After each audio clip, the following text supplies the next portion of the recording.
Thanks for staying with us. So actor Stanley Nweze went on his social media page and made a post which garnered a lot of attention. And he says, poverty has convinced many women that a man's love isn't real unless he gives them money.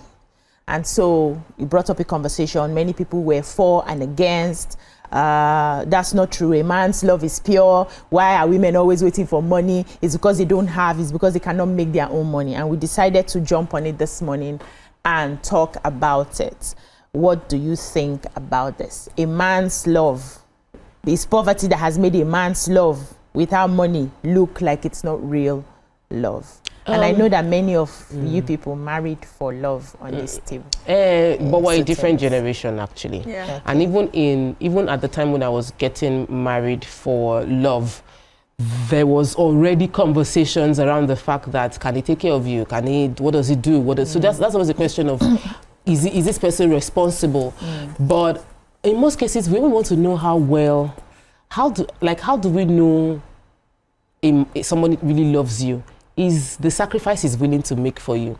So if you are thinking of me and you come back home and like you come to visit me and you bring food, and the next day you come to visit me, you bring earring, the next time you come, you bring a shoe, I would automatically feel like this person really, really cares about me, thinks about me, because every time he comes, there's this thoughtful gifting gesture. But the gifting gesture sometimes might cost money.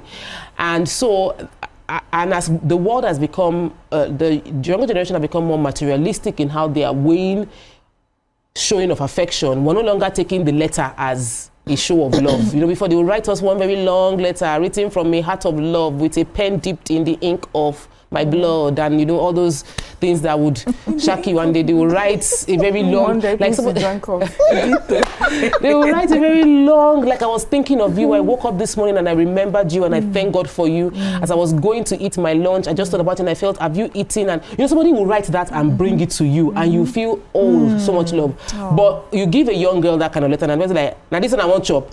I love so what Stan is saying is a reflection of the energy of the moment, where if a man genuinely loves someone, the only way they can think of showing it is by having money to express it, because we have not given them the opportunity to be creative with other things. We don't want flowers. Even if you buy the flower for 1 million, flower that will die. It's not our culture. It's not. Don't give me flower. Mariam will take a plant. He will take a pot of plant. But like majority of people will be like, we don't want flower. We don't want all of that. You know. So the world is changing, and we are curbing men. And now we have a group of men that derive their ego from being able to say, I'm sending you money. I'm the one taking care of you. I love you. And you're asking me if I love you when I bought you car. You're asking me if I love you when I bought you phone. But you really are not showing love. So this is a very important conversation to have. Yeah, define love. What do you mean you're not showing love when you bought me car? Define love. Let me come to Abigail. Okay, I was just jotting down stuff. You know, I like to jot down. I feel like, sadly, it's looking like that's the reality. It's looking like that's the reality, because when you're going into a relationship, it's not just one gender, it's not just for women. The man will ask you, what do you bring to the table? There are men who will settle down with a woman because of the influence she has. Some men look at this lady as she has it, okay, she comes from a good family, my child's future is secured.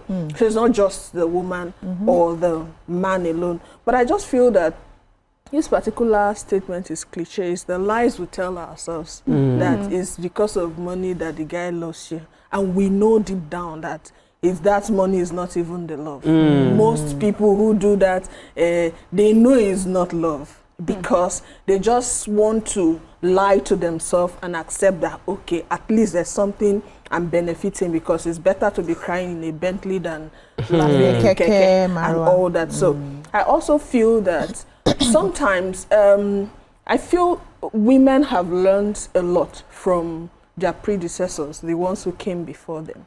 They've seen that even the love doesn't pay most times.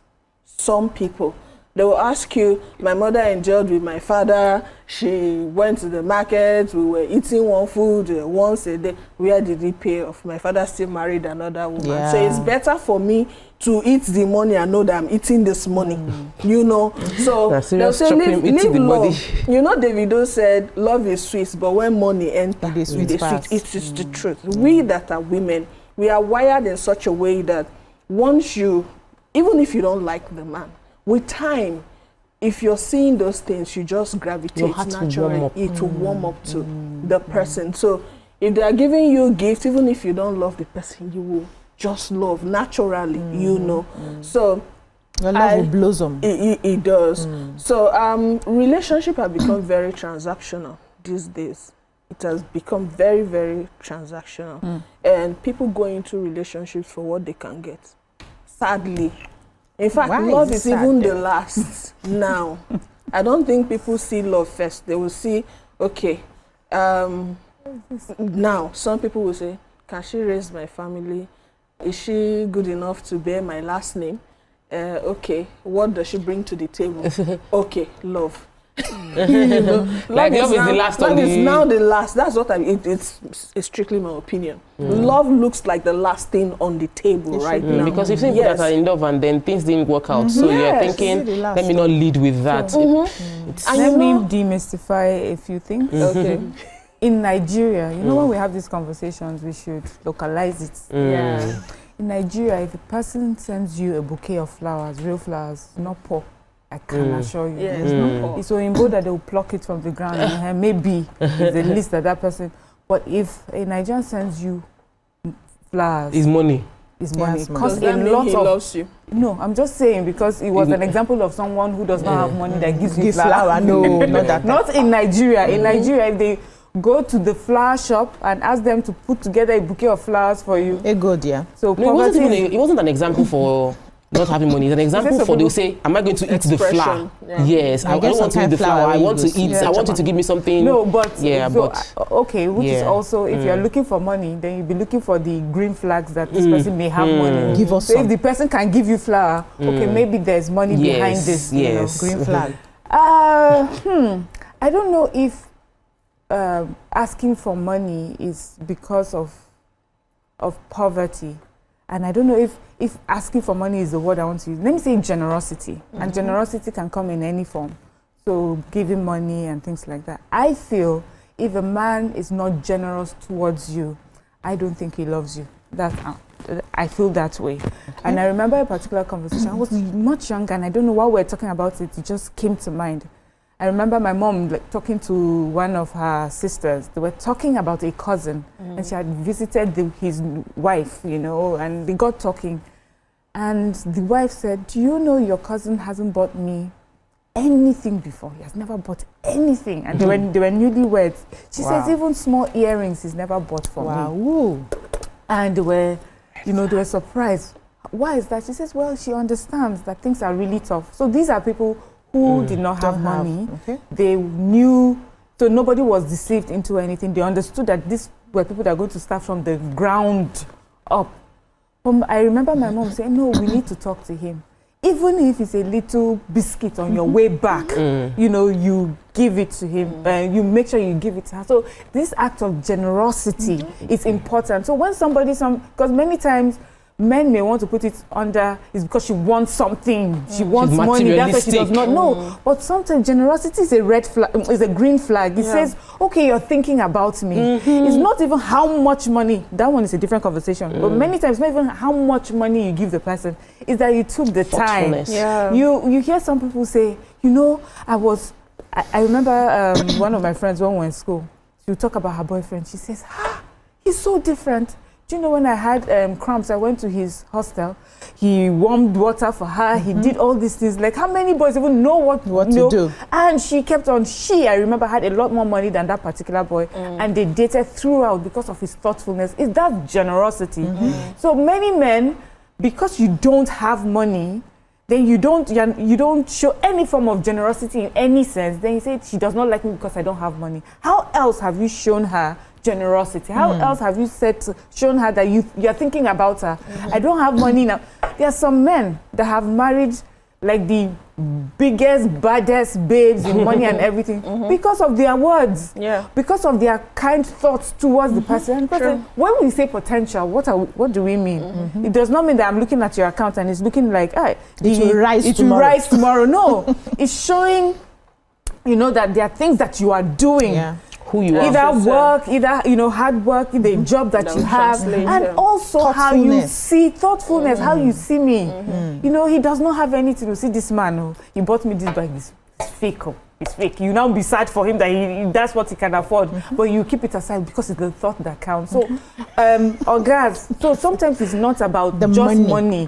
It's about thoughtfulness towards the person. I love all the angles that you have come to, and I would like to add a few things before I come to Abigail, because Abigail is ready.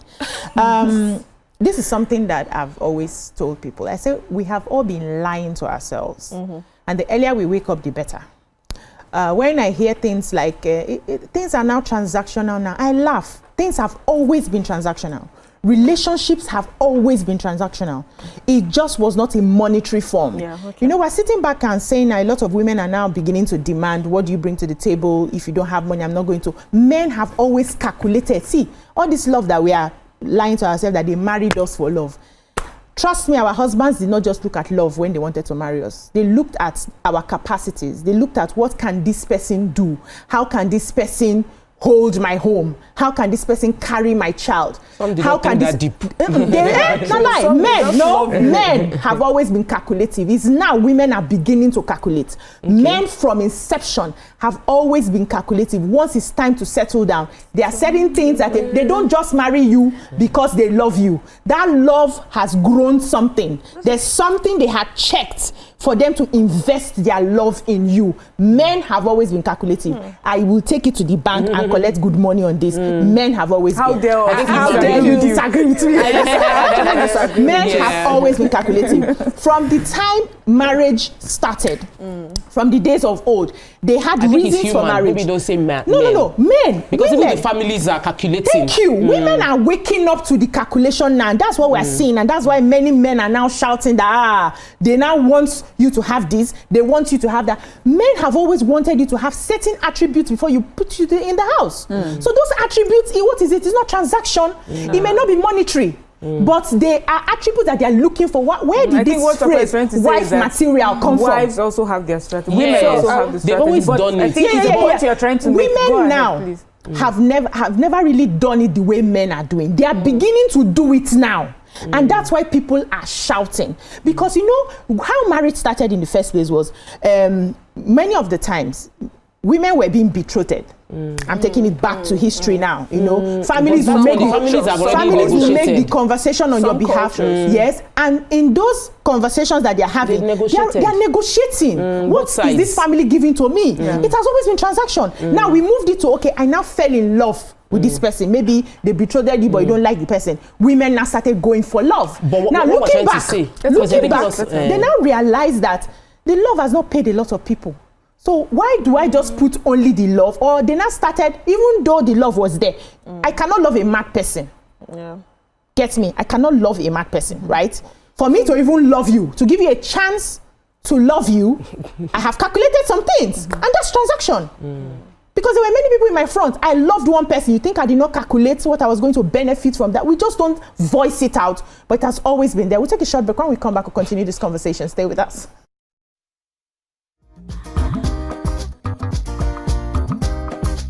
Stay tuned. Your View will be right back.